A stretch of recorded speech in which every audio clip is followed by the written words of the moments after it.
ആദ്യമായി ഒരു Instagram reel വ്യക്തിഹത്യ നേരിടേണ്ടതിൻ്റെ പേരിൽ ആത്മഹത്യ ചെയ്ത ദീപക്കിന് ആദരാഞ്ജലികൾ നേരുന്നു.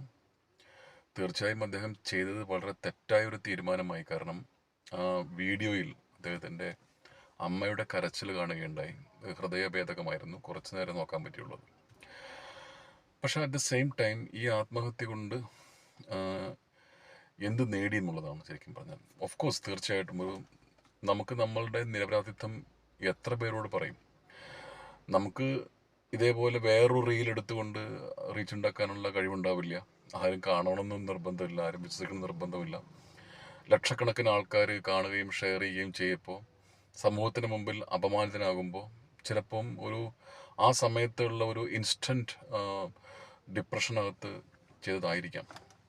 ഇനി അതിൻ്റെ നിയമവശത്തിലേക്ക് പോവുകയാണെങ്കിൽ എൻ്റെ വളരെ പരിമിതമായ അറിവ് വെച്ചിട്ട് ഞാൻ ഈ അടുത്ത് എൻ്റെ ഫേസ്ബുക്ക് അക്കൗണ്ടിൽ ഒരാൾ മോശമായ വാക്കുകൾ ഉപയോഗിച്ച് റിപ്ലൈ ചെയ്തതിന് വെച്ചിട്ട് ഞാൻ ഒരു പരാതി എഴുതി സ്റ്റേഷനിൽ പോയി. അവിടെ എനിക്ക് കിട്ടിയ മറുപടി ഇതാണ്: നിങ്ങളുടെ ഫേസ്ബുക്കിൻ്റെ താഴെ അല്ലെങ്കിൽ നിങ്ങളുടെ പ്രൊഫൈലിൽ അല്ലെ ഫേസ്ബുക്കിലൂടെ ഒരാൾ നിങ്ങളെ അധിക്ഷേപിച്ചു എന്ന് കരുതിയിട്ട് അത് ഒരു ക്രിമിനൽ കേസാകുന്നില്ല.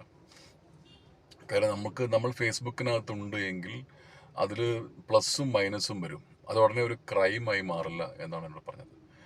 പിന്നെ നമുക്ക് ചെയ്യാൻ പറ്റുന്നത്, നമുക്ക് കോടതിയിൽ ഒരു പ്രൈവറ്റ് കംപ്ലൈൻറ്റ് ഫയൽ ചെയ്യാം, ഡിഫമേഷൻ കേസ് ഫയൽ ചെയ്യാം. അത് മജിസ്ട്രേറ്റിന് ബോധ്യമാവുകയാണെങ്കിൽ നമ്മളുടെ മൊഴിയെടുക്കും. അത് 2-3 മാസം സമയം എടുക്കുന്നതാണ് എന്നോട് പറഞ്ഞത്. ആ മൊഴി എടുത്തതിന് ശേഷം ആണ് പിന്നെ അതൊരു പ്രൈവറ്റ് കംപ്ലൈൻ്റ് ആയിട്ടാണ് പോകുന്നത്. അതൊരു ലോങ് പ്രോസസ്സാണ്.